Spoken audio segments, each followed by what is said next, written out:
Yasmine Damanta nous propose de suivre ce reportage réalisé sur la cardiologie du sport. Et après, on va débattre du sujet avec notre experte. On voit des gens qui s'organisent au niveau de la place de l'Étoile Rouge, par exemple, et qui font des exercices, c'est une bonne chose. Mais comprendre que tout le monde ne doit pas tout faire. Les maladies cardiovasculaires sont la première cause de mortalité dans le monde. Elles tuent 2 fois plus vite que le VIH ou le paludisme d'après les spécialistes en santé. Parmi ces maladies, nous avons l'hypertension artérielle. Affection héréditaire, l'hypertension peut être contrôlée grâce au sport. L'activité physique est très importante dans la prévention des maladies cardiovasculaires. Les exercices physiques qui seront brusques, qui sont censés faire varier les paramètres cardiovasculaires de façon rapide, ces exercices-là sont déconseillés. Par exemple, la pratique des haltères, d'exercices trop rapidement intenses. Ce qui va être recommandé, ce sont des exercices qui sont durables et d'intensité modérée. La marche, la natation. Chaque année, le taux de mortalité cardiovasculaire ne cesse de croître dans le monde. Il passe de 10 millions de décès en 2005 à 17,5 millions en 2012. Quelqu'un devient hypertendu sur des paramètres multiples. L'âge, l'hérédité, parce qu'il y a des familles où on est prédisposé à faire de l'hypertension artérielle. Et puis, il y a certaines causes précises, certains dysfonctionnements de certains organes précis qui peuvent donner de l'hypertension artérielle.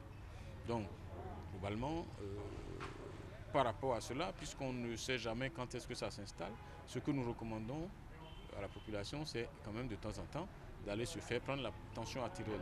Pour promouvoir une bonne santé cardiovasculaire et les bonnes pratiques sanitaires, la Société béninoise de cardiologie a formé des professionnels des médias.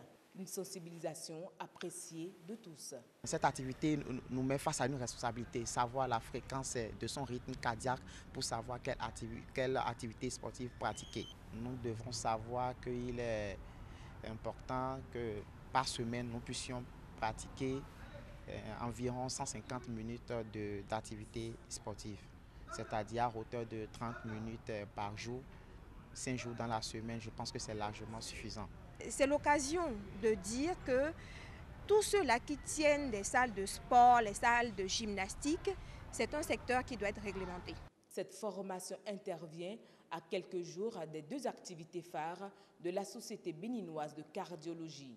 Il s'agit du 3e congrès international de la Société béninoise de cardiologie et de la 2e journée nationale de cardiologie Hippolyte Agboton. Merci à vous Yasmine Damanta, Igor Ayosso, Samuel Samba et Christian Kenom pour ce reportage. Nous retrouvons donc sur le plateau Christelle Randolph, cardiologue, pour parler de la cardiologie du sport. Comment le cœur du sportif fonctionne-t-il? Merci d'être là, Madame Randolph. Oui, bonjour Madame la journaliste, merci de m'avoir invitée. Oui. Je crois que lorsque on veut parler des particularités du cœur du sportif, oui, il faut d'abord spécifier de qui on parle. Parce que pour qu'on considère que le cœur a des modifications liées au sport, il faut d'abord une pratique sportive assez fréquente. Donc, on dit au moins 6 heures par semaine et avec un niveau d'entraînement suffisant. Est-ce que là, on s'adresse plus aux sportifs professionnels? Voilà. On va plus s'adresser aux sportifs de haut niveau ou à l'athlète de haut niveau. Et donc, lorsque cet individu va avoir un niveau d'entraînement suffisant, il va y avoir des modifications permanentes de son cœur. Et donc, son cœur va être différent du cœur de quelqu'un qui ne pratique pas de sport. Donc, le cœur du sportif professionnel, de l'athlète de haut niveau est différent du cœur de heureuse qui ne pratique pas du sport, en tout cas qui n'est pas pro en la matière. Voilà. L'athlète de haut niveau va avoir un gros cœur.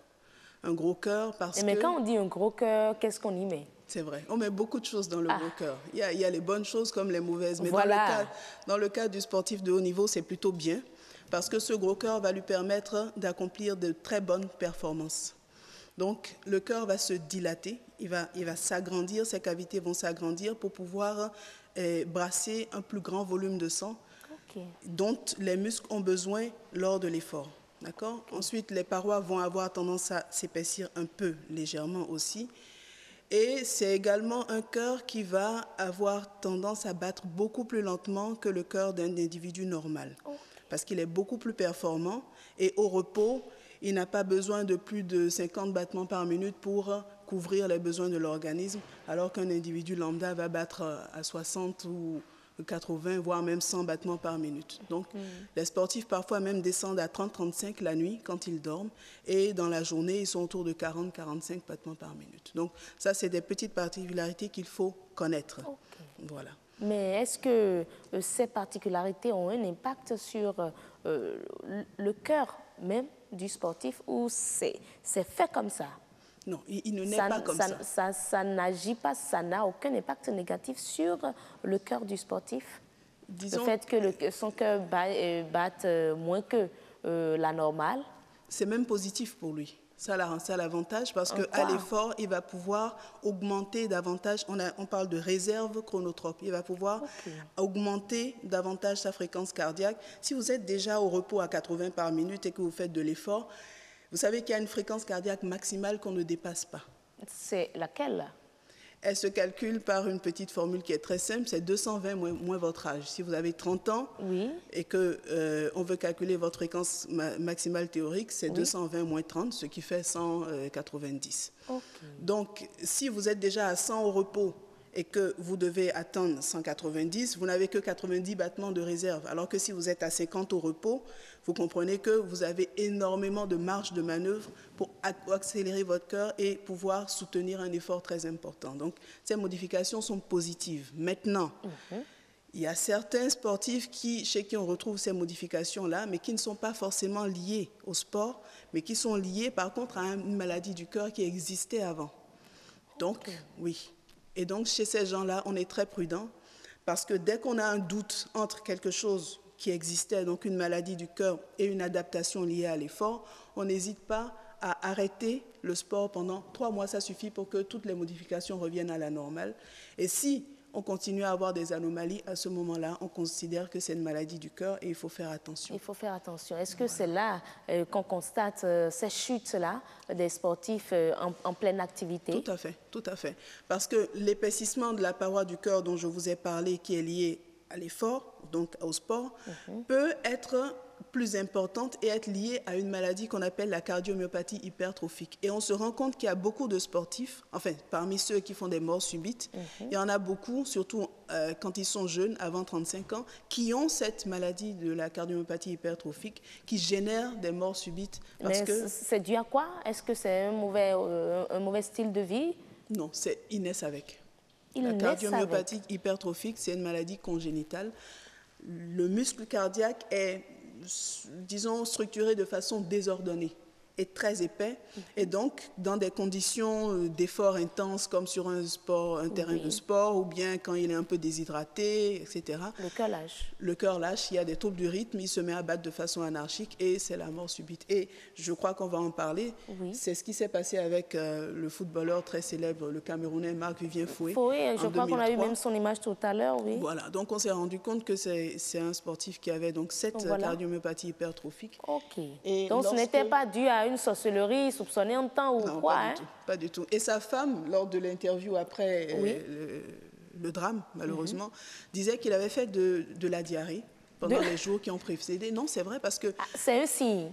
Non, la diarrhée va le déshydrater.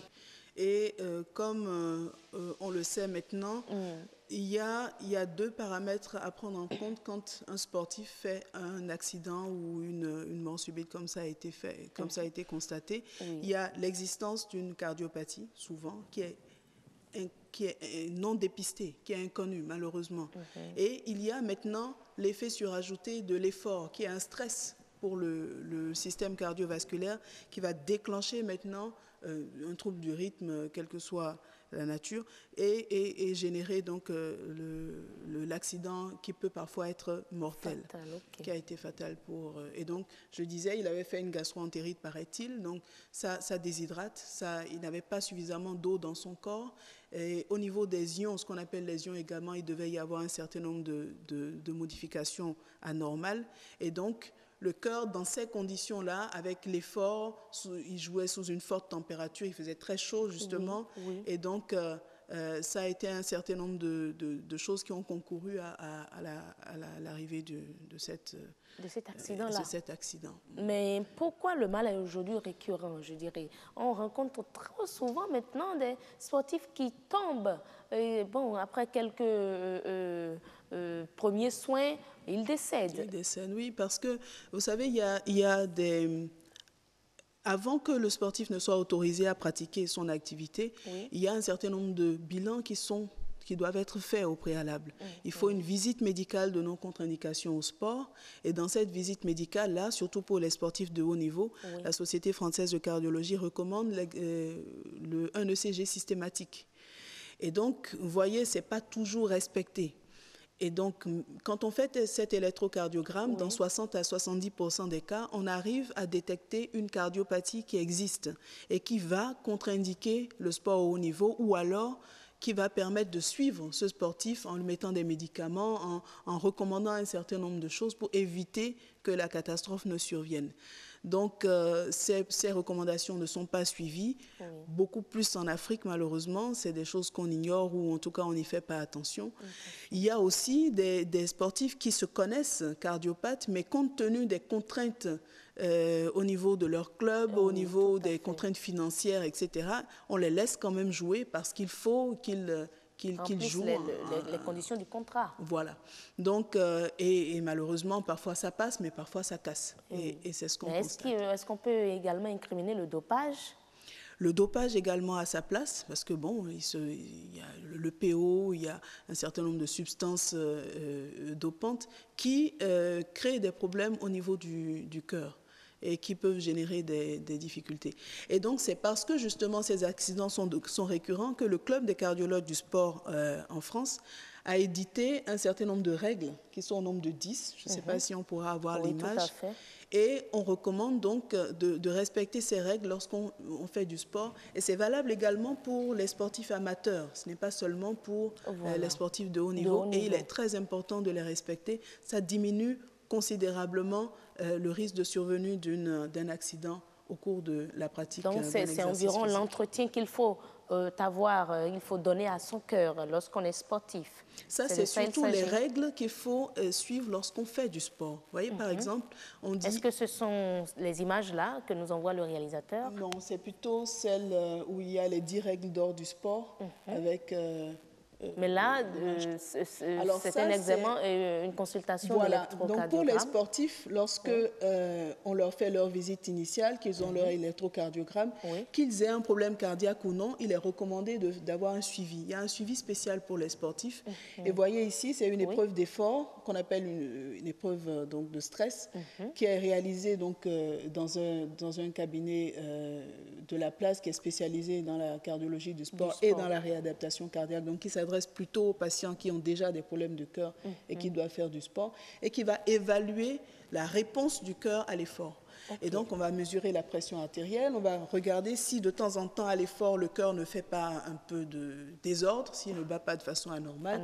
Et on va également accompagner le sportif lors de son entraînement.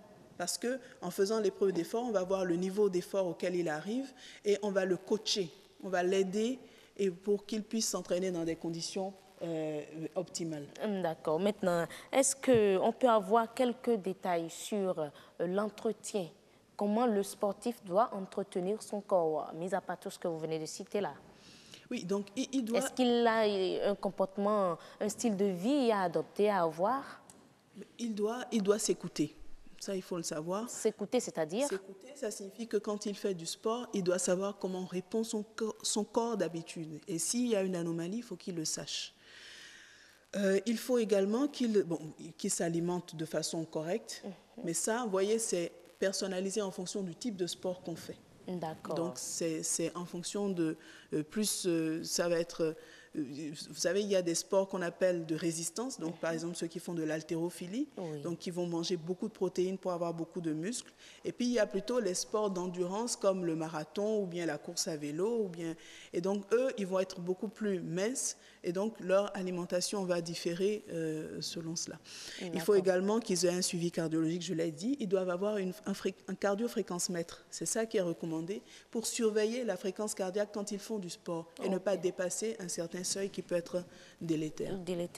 Si vous nous le permettez, on va vous recevoir sur le plateau une autre fois pour parler, pour aborder encore le sujet, mais là, plus en profondeur. Merci beaucoup. Merci à vous. Ça sera avec plaisir. Merci beaucoup, Christelle Randolph, cardiologue, avec elle on parlait de la cardiologie du sport. Comment le cœur du sportif fonctionne-t-il? On a eu les réponses ici même et même des astuces pour mieux entretenir son cœur lorsque vous êtes sportif.